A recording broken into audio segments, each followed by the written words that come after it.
So John did this perfect groundwork for my talk, which is really helpful. This is a list of most of the people who have contributed to some of this work. So John already introduced ultrafine, fine, and coarse particles. And this is a slide that, or a picture that was developed in the 70s that shows very nicely how the distribution of particles is different right near roadways. So the blue areas are the areas that are elevated around roadways as a result of vehicle emissions, and in the case of the coarse particles from the vehicles moving over the roadway and stirring up stuff and releasing little particles from braking activity and so on. So typically in urban air we have a lot of fine particles and a lot of coarse particles, but near combustion sources and particularly near roadways we have quite elevated ultrafine particles and some additional coarse particles. And the reason that the ultrafines are so elevated right around roadways but not everywhere else is that they're really tiny, and it turns out they move pretty fast, and they run into each other, and they run into other particles, and they stick to them, and they grow into the fine particles. So so they contribute to the urban background, but they don't live very long and disappear relatively quickly near roadways. So it's been known for quite a long time that ultrafine particles were elevated around roadways. A very nice study in LA that showed that very dramatically was a study that was done by a colleague of mine, Yifeng Zhu, at UCLA in about 10 years ago. And what they did was, right near UCLA, there's a Veterans Administration cemetery. And the occupants of that community are very quiet. They don't have a lot of emissions. So what Yifeng and her coworkers did was they got some instruments and they put them on a cart and they wheeled them back and forth along this road that runs perpendicular to the 405 freeway in the cemetery, and produced these very nice measurements of particle numbers and also black carbon and carbon monoxide, some of the co-pollutants that are produced with the ultrafine particles. They also measured particle mass, and the ultrafine particles, there are zillions of them, as Dr. Freins said, but they're very tiny, so they don't add up to a lot of mass. So there's just kind of a blip in the mass, and the particle mass is what we regulate. So the ultrafine particles around roadways typically don't trip any regulatory standards, so they don't cause the air quality to exceed any air quality standards typically. So we were back in the cemetery in last July because there was this wonderful sort of natural, if you can call it, experiment called carmageddon, or at least that was the name that it took up in the popular press. So there was a weekend in July when the 405 was closed over Sepulveda Pass, and so we made some measurements before, during, and after, and these measurements, I have this picture, these measurements were made with a little bit more modern instrumentation. Now we have an electric vehicle that drives around at normal vehicle speed, so we get a lot more data, a lot more quickly, and also higher spatial resolution. So this shows very dramatically, if you didn't believe it already, that the particles are coming from the vehicles, and that if we didn't have so much traffic, the air would be incredibly cleaner. Even I'm regularly astonished by this data. So this is the Saturday before the blue line and the Saturday after the green line, and this is total particle numbers, and we have some other data as well. It looks pretty similar. It was a little bit windier on the Saturday after. The levels are a little bit lower. But during the closure, it's just flatlined. Patient is dead. And the levels are really low. I have never seen this level. I think if you went to the beach, you might see that level, but we've never bothered to make measurements at the beach. So we've made a bunch of these measurements around freeways, and this is a map of some of the areas where we've made measurements recently. This is the location that I was just talking about, right near UCLA, perpendicular to the 405 freeway. A few years ago, we made some measurements in Santa Monica, perpendicular to the 10 freeway, and saw some very dramatic things. And more recently, we've been making measurements in other parts of the air basin to see, just to prove to ourselves that that the phenomenon that we see on the west side are the same things that happen in the rest of the city, and under somewhat different meteorological conditions and different geographical conditions, different emissions conditions, and also because we're trying to understand a little bit more about what is controlling the spatial extent of the plumes around freeways.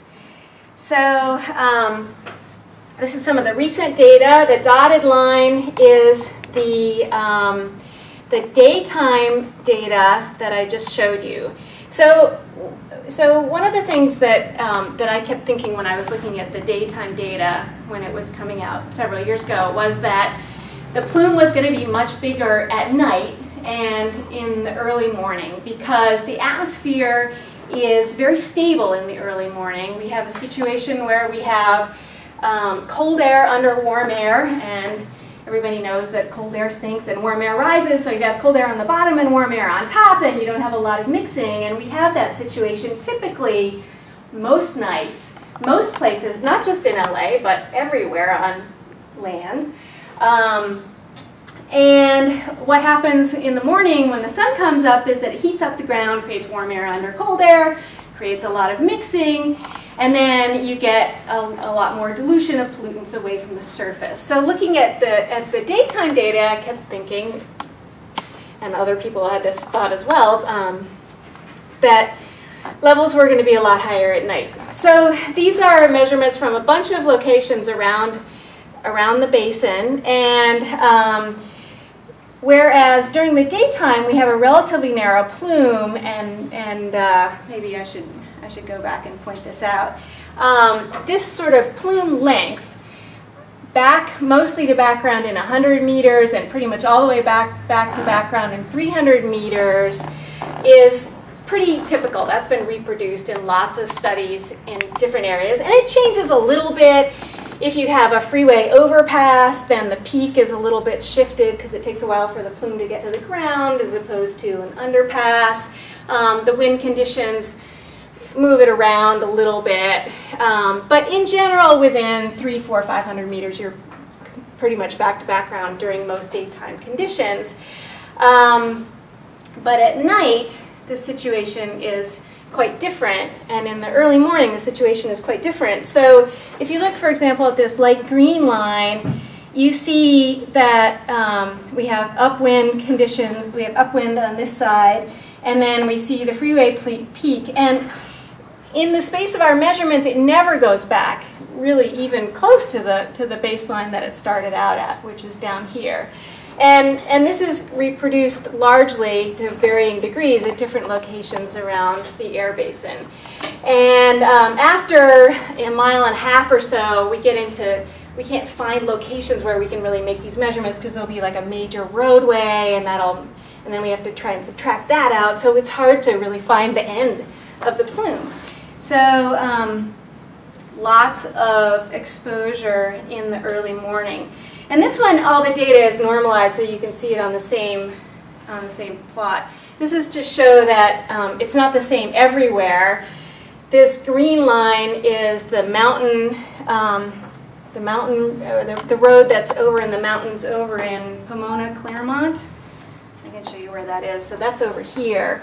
And upwind are the mountains, and at night there's a very, very weak breeze that's coming out of the mountains and down towards the land, and then during the day the air will reverse and go the other way. But at night we have air that's been in the hills and it's coming down over the community, so it's very clean background, and then we see the plume from the freeway extending very far downwind. However, the levels are actually lower than they are in the rest of the city, which are typically 4 or 5 times higher in the background and then go up above that. So this is a little bit more detail on the Santa Monica work earlier, just showing you the map of that particular location. One of the things that was very dramatic about that study was we made measurements in what's labeled winter, is actually early March, and also in the summer, and the levels were way lower in the summer.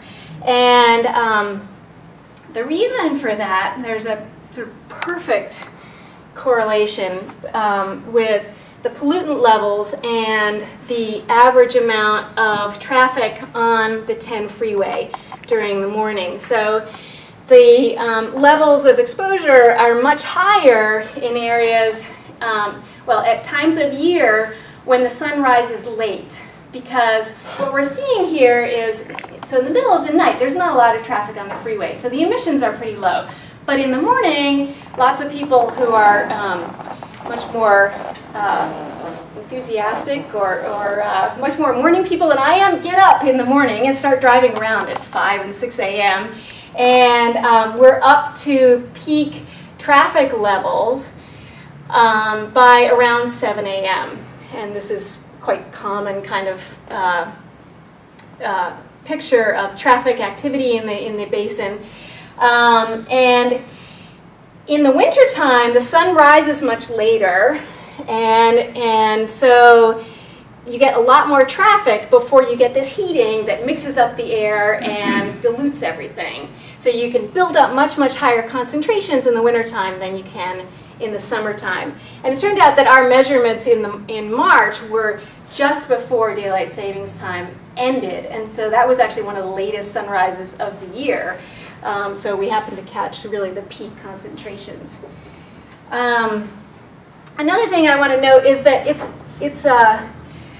figuring out exactly what, we're getting a better and better picture of exposures to freeway emissions and other particle sources in the air basin from the point of view of the ultrafine particles, of which there haven't been so many measurements. And it's a little bit more complicated than just how much of the morning rush hour gets into the mixed layer and how that persists during the day, because there are other things going on.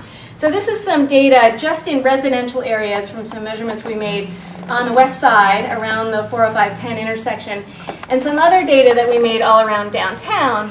And this is, unfortunately, this is cut off. So this is, well, actually it doesn't really matter. So these are kind of average concentrations, spring mornings, spring afternoons, summer mornings, summer afternoons on the west side, and you see that in the mornings, in the spring, they're the highest because we have a large contribution from the rush hour, and then the air gets mixed and the levels go down in the afternoon. In the summertime, we have less of a contribution from morning rush hour, and so the levels are lower, and then they get even lower in the afternoon. In downtown, we don't see that. We see actually higher concentrations in the afternoon, and we think that that's because downtown is far enough downwind that there's a fair amount of chemistry going on as the air gets transported during the day from the west side downtown, and you can actually form new particles downtown by a process called nucleation, so that the photochemical pollution is creating additional particles that are contributing to the particle numbers in the afternoon in downtown. So it's a little bit more complicated. And just one more slide. Lest you think that in the early morning everybody is just inside their houses and the particles won't get in. This is some data also from my colleague Yifang Zhu showing the inside over outside concentrations of particles inside some buildings around the 405. So this is looking at ultrafine particle penetration, and depending on whether you have the windows open or closed, etc., you get a little bit less. But in general, the numbers are all between 20% and 100%, depending on how the house is set up. So, thank you.